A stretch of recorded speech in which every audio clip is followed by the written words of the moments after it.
una unidad capitalista productiva que es la estancia mixta. Esta estancia donde no solamente hay producción pecuaria, sino que hay producción agrícola. Esa producción agrícola en buena medida existía necesariamente, aunque la producción solo fuera pecuaria, para alimentar al ganado. Entonces aparece ahí una cantidad de producción, la más conocida de todas es la alfalfa, pero otras producciones que se siembran con el solo objeto de alimentar al ganado, ¿no? Muy bien.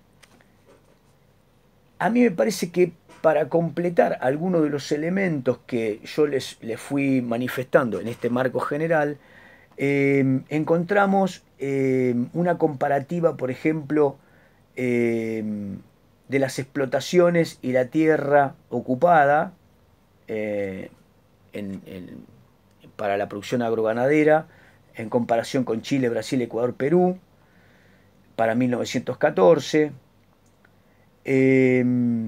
La superficie explotada en la región pampeana por establecimientos agropecuarios, ahí también nos da una medida de la situación. Después hay un punto importante en la diapositiva que es de Rapoport, el área sembrada y las exportaciones. El crecimiento del área para la siembra y la producción en la Argentina fue muy acelerada y generó también algunas distorsiones o deformaciones. Pero en general, digamos, ese crecimiento es fenomenal. Para que ustedes entiendan, en el caso del trigo, por ejemplo, en los años 99, 1900, hay 3.250.000 hectáreas sembradas con trigo y hay 1.009.000 hectáreas sembradas con maíz. Para 1914-1915 hay 6.261.000 hectáreas, o sea, claramente el doble, se duplica el área dedicada al trigo y en el caso del maíz, escuchen bien, se pasa entonces de 1.009.000 a 4.200.000 hectáreas. Es decir, se multiplica por 4. Se duplica el área del trigo, se cuadriplica el área del maíz. Esto nos da una idea del crecimiento, del boom agropecuario en la Argentina. Súmenle a esto que estamos diciendo un elemento central. Lo he dicho en otras entradas, pero es importante fijarlo.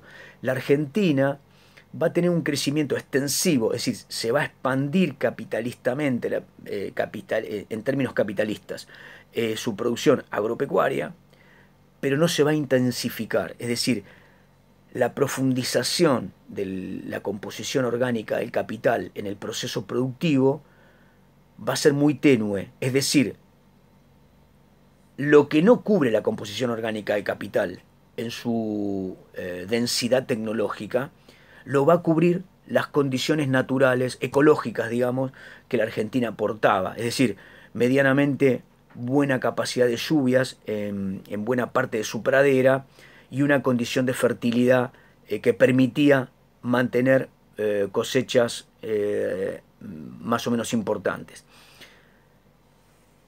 Si vemos las variantes que hemos logrado para el siglo XXI respecto de las mismas áreas, diríamos, bueno, se producía con muy baja productividad, es decir, la unidad productiva de trigo, maíz o de lino fue multiplicada muchísimas veces en un uso intensivo. Bueno, sí, evidentemente, a esto va mi punto. La Argentina, para los años 1915, algunos dicen 1912, otros dicen 1920, llega a la frontera agrícola, es decir, se expande y encuentra su límite productivo. Acá hay una nueva distorsión que plantea Pucciarilli, que es el siguiente: la producción agrícola respecto a la producción ganadera tiene menos composición orgánica de capital, es decir, hay menos soporte de capital consolidado en la producción. Por lo general, el riesgo es mucho mayor y por lo tanto hay una máxima, una ganancia extraordinaria por lo general en el producto final respecto de los costes de producción. Y a eso se le suma que los precios para los productos finales de lo que podemos llamar composición agrícola en general se obtienen de las áreas más alejadas y que tienen menor condición de productividad en términos de cantidad de productos por área, ¿verdad? Obviamente, a medida que la frontera agrícola se expande, digamos, hacia el contrafuerte cordobés o sanluiseño o puntano, o va a la provincia de La Pampa, o avanza hacia el norte de Santa Fe, o avanza hacia la provincia de Santiago, se encuentra con el límite, ¿no? Eh, Ese límite es en buena medida lo que establece en términos, si ustedes se acuerdan del capítulo que leímos en la unidad introductoria de Waldo Ansaldi, es decir, el límite, encontrar el límite de la frontera agrícola le ponía claramente un cambio de ciclo a la historia productiva del país que en la Argentina no tuvo su continuidad cualitativa, es decir, la Argentina no dio eh, el paso siguiente que era el salto cualitativo en términos de la profundización de su sector secundario, elaborativo, es decir, en qué medida agregó valor a toda esta producción que se vendía por lo general como materia prima alimenticia o materia prima productiva, me refiero a los cueros, el tanino, la lana. Bien, avanzando nos encontramos con un elemento que es fundamental, que tenemos que agregarlo sobre todo al área agrícola. La escasez de mano de obra, en buena medida, aún entendiendo los grandes saldos migratorios que tuvo la Argentina, están dados por la siguiente condición.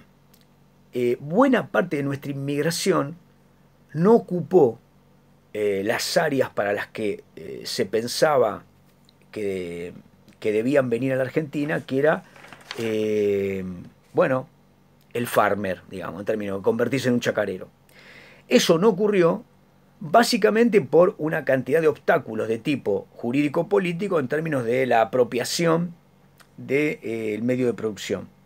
Ahí tenemos el latifundio y la valorización de la tierra unido al paso del ferrocarril.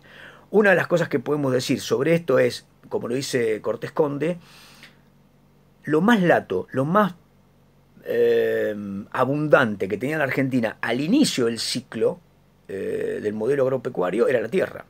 Ahora, en la medida de que los saldos exportables cobran valor y el precio de trigo, de maíz, lino asciende y tiene mejores valores, y que el ferrocarril en sus recorridos valoriza la tierra, va a haber una especulación inmobiliaria sobre este medio de producción. Es decir, la tierra va a escalar su coste, su valor, haciendo que en buena medida sea muy difícil para los inmigrantes alcanzar la propiedad en una escala que le permitiera cierto desarrollo exitoso en la colocación de productos finales. Entonces, diciendo todo esto, no toda la inmigración ingresa al ciclo agrario de la manera necesaria, lo que empieza a pasar es que aparece junto o en forma híbrida ese arrendatario que colocaba trabajo como alguien que comienza a utilizar y a requerir en forma creciente maquinaria agrícola. Cuando nosotros vemos las inversiones norteamericanas, uno de los elementos fundamentales es la provisión de maquinaria agrícola. En el siglo XX eso crece como un ítem de las importaciones. Muy por debajo de los frigoríficos, pero sí como un ítem muy importante. La Argentina pasa, para darles un ejemplo, de comprar en el año 1890 1045 cosechadoras a comprar en el año 94 9600 cosechadoras, a comprar en el año 99 11.000 cosechadoras, para darles algunos números. En el caso de las trilladoras pasa de 43 en el año 90 a 1569 en el 94. Y después se mantiene en un número que orilla las 100 o 200 anuales.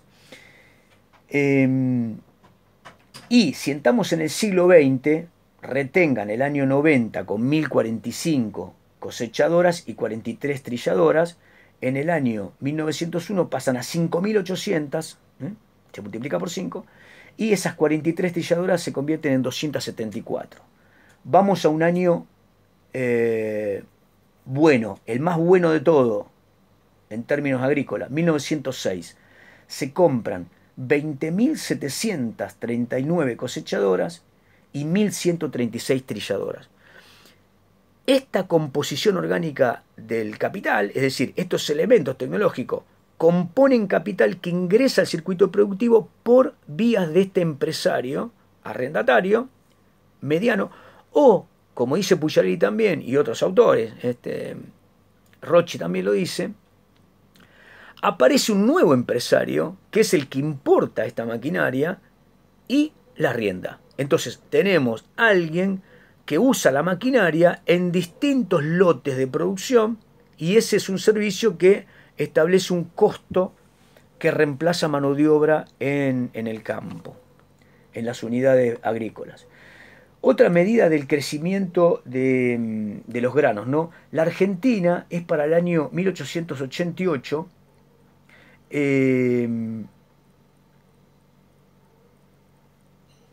esperen que veo la cifra. La Argentina, en términos de granos, no lo tengo distinguido si es trigo o maíz, probable que sean ambas, está con 300.000 unidades, debe ser miles de toneladas, en lugar sexto. Por delante tiene a Canadá, a Australia, a Rumania, a Estados Unidos y Rusia.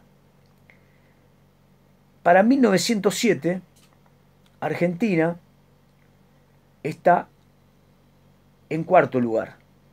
Tiene por delante a Rusia, perdón, a Estados Unidos, a Rusia. Disculpen, retomamos. Argentina en 1907 queda en tercer lugar.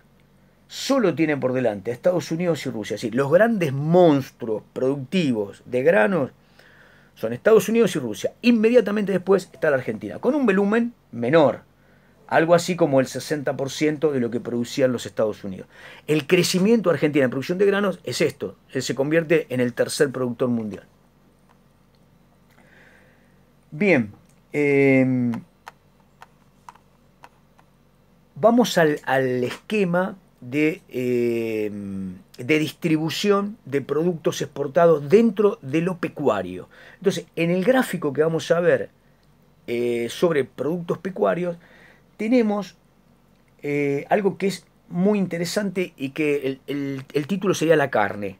La Argentina, claramente en su periodo de consumación como productor agropecuario, termina estilizando, digamos, el producto más sofisticado que podríamos decir tiene una industria por detrás, es la carne.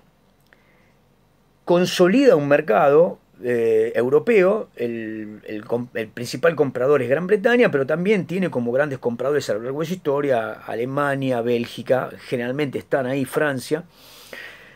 Bien, la carne argentina. Bueno, cuando vemos el esquema de la composición desagregada de productos exportados por el área ganadera, vemos que para el año 1880, si no me equivoco, de inicio de origen, el 50%, un poquito más del 50% de nuestra exportación es lana. 50%. Eso se mantiene, la lana mantiene ese... Es decir, la mitad de nuestras exportaciones es lana y se mantiene con algunas subidas por encima siempre del 50% hasta poco antes del comienzo del siglo XX, digamos, 1895. Cae un poco. Después va a tener un pico nuevamente un poquito antes del inicio del siglo XX. Para 1885 en adelante tiene un pico en el año 1889, pico que tienen todos los productos. Pero bueno, ahí la lana aumenta algo así como un 5% de su producción, y se convierte en un poco más que la mitad de todo el resto de los productos. En segunda medida tenemos los cueros, que mantienen más o menos una proporción con los altibajos de las crisis cíclicas del mercado mundial, a lo largo de toda esta etapa que termina en 1914. Después tenemos el ganado en pie, que tiene un porcentaje de inicio pequeño, que se expande a partir de la última década del siglo XIX, se expande, digamos, hasta componer algo así como un 5%, un poco más, y terminar en 1914 desapareciendo. El ganado en pie tiene un periodo ahí, antes del siglo XX, y después desaparece como producto. Muchos problemas del ganado, se enfermaba en el viaje, sobre todo. Después aparece el tasajo, que tiene una presencia durante el siglo XIX, última década del siglo XIX, para nuevamente, igual que el ganado en pie, convertirse en un producto, ese sí desaparece por completo.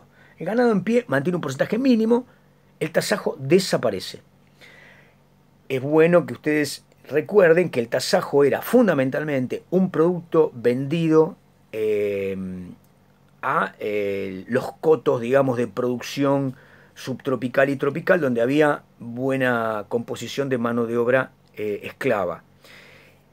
Este producto era un producto claramente residual respecto a los productos que iban componiendo una canasta de mayor estilización en la dieta, digamos, en la medida que los costes del transporte atlántico bajaban, y también la velocidad hacía que los productos pudiesen ser transportados manteniendo las condiciones nutritivas y de sabor.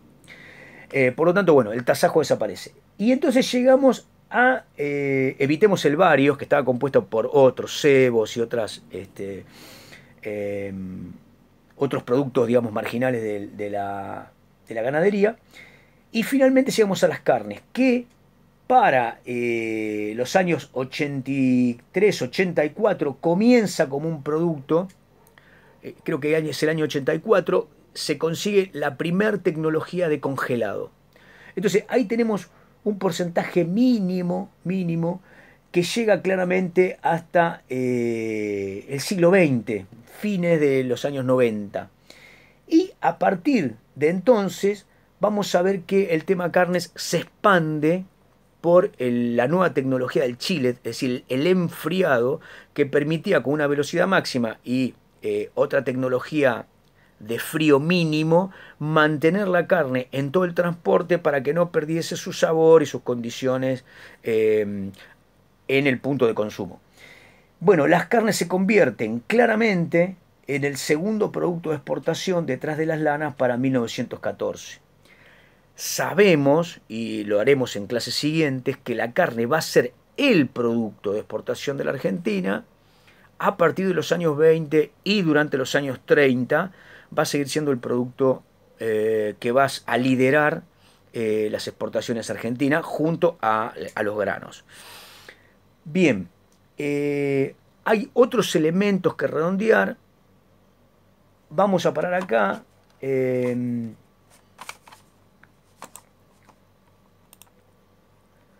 Quiero, a ver, les agrego algunas cositas más como para que no quede el Power sin revisar.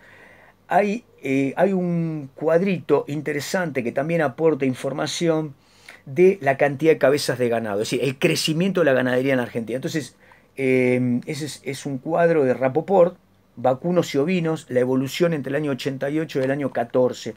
Y ahí van a ver cómo a partir de la década que yo les dije que es la década de oro, ¿no? 1903, 1913, 1914.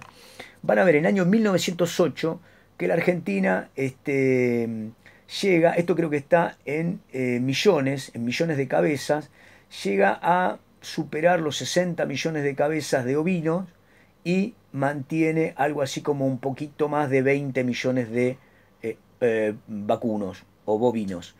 Y para el año 14 aumenta la cantidad de bovinos y desciende la cantidad de ovinos, ¿sí? Es bueno que le agregue también que la Argentina va a vender durante un tiempo carne ovina, congelada y después enfriada, pero digamos, el diferencial de esas carnes respecto de las vacunas es muy alto. Prácticamente no existe como gran producto de exportación el ganado, perdón, la carne del ganado ovino. Bien. Eh, Después tienen otro cuadro desagregado en las exportaciones de carne, ¿no? Entonces ahí tienen la vacuna enfriada, la vacuna congelada, la ovina enfriada y congelada, el tasajo, las carnes conservadas. Bueno, vamos a mirar los números del último quinquenio, 1910-1914. Tienen carne enfriada, esto está en toneladas, 24.700, digamos 25.000 toneladas. Carne congelada, 305.900, 306.000, 306.000, no, 5.000. Ovina, enfriada y congelada, 67.000. Ahí ven el diferencial, ¿no? Tenemos, repito, 25.000 contra 300.000 contra 67.000. Bien, si sumamos la vacuna congelada y la vacuna enfriada, tenemos la friolera de 325.000 contra 60.000 de ovina. Y el tasajo había bajado a 7.000 toneladas. Bueno, más o menos este es el cuadro de la situación de la carne que todavía, reitero, no se había convertido en el producto más importante de nuestra exportación. Bueno, después van a tener un cuadro de los capitales invertidos en los frigoríficos. Creo haberlo dicho en su momento, lo reitero ahora. Los capitales que se invierten en frigoríficos son casi en su totalidad norteamericanos. Va a haber algunos frigoríficos holandeses, otros británicos y otros de capital nacional. Pero los frigoríficos de origen estadounidense se van a convertir casi en la totalidad a partir de los años 10, entrando a los 20. Bien, con esto cerramos la presente entrada para no hacerlo tan largo. Van a encontrar un cuadro en donde hay un ítem del cual todavía no hablamos y que va a dar lugar a otra pequeña clase, que es el tema de la industria, y que amerita también una pequeña introducción. En este cuadro que aparece, que creo que es de Bellini y Corol, van a ver el Producto Bruto Industrial, Ganadero y Agrícola. Y van a ver que en línea de punto aparece el crecimiento de la industria, que es el más sostenido y llamativo con respecto a el agrícola y el ganadero. Obviamente, si ustedes suman el agrícola y el ganadero en estas curvas, va más que a duplicar, sino, sí, por lo menos a duplicar el Producto Bruto Industrial. Pero desde el año, digamos, el año 1904, el Producto Bruto Industrial iguala al producto de la agricultura y vuelve a igualarlo para el año 12, un poco antes de la guerra. El Producto Bruto ganadero va a tener una evolución más estable, va a ser una meseta más estable. Bien, este esquema nos hace pensar en términos de el mercado interno, la composición del mercado interno, que va a ser muy importante en la Argentina, que va a pasar de 1.700.000, 1869, a 12 millones en 1930. Es decir, se multiplica 6 veces la población en Argentina. Muy bien, en todo ese proceso lo que va a haber es un gran crecimiento del mercado interno. Ese mercado interno va a estar provisto, disculpen, por la importación, pero ahí vamos a tener una importante puja al interior de la política económica llevada a cabo en el Estado argentino. Es decir, la operación de la política económica va a tener respecto de la protección de algunos productos internos y de pequeños aforos y liberación de algunos productos. Entonces, lo que nosotros llamamos habitualmente liberalismo, proteccionismo, ingresa como elemento central en los productos que son sustituidos de la importación para el consumo interno. El desarrollo de lo que podemos llamar artesanías, manufacturas, talleres, pequeñas industrias, grandes fábricas, es el desarrollo de esta línea que ustedes van a ver creciendo del PBI industrial. En la próxima entrada entonces vamos a ver un poco el tema del crecimiento el crecimiento del mercado interno, algunas distorsiones de nuestros mercados, la composición básicamente del mercado financiero en la Argentina, los bancos que operaron, cuál era la política educativa y en general esto que les decía, la importancia de empezar a ver el mercado interno como un mercado de masas, donde empieza a operar la publicidad, donde empiezan a operar la composición de grandes casas comerciales, y donde la industria empieza a ser uno de los temas con el gran crecimiento urbano y el desarrollo de grandes ciudades. Bueno, hasta la próxima.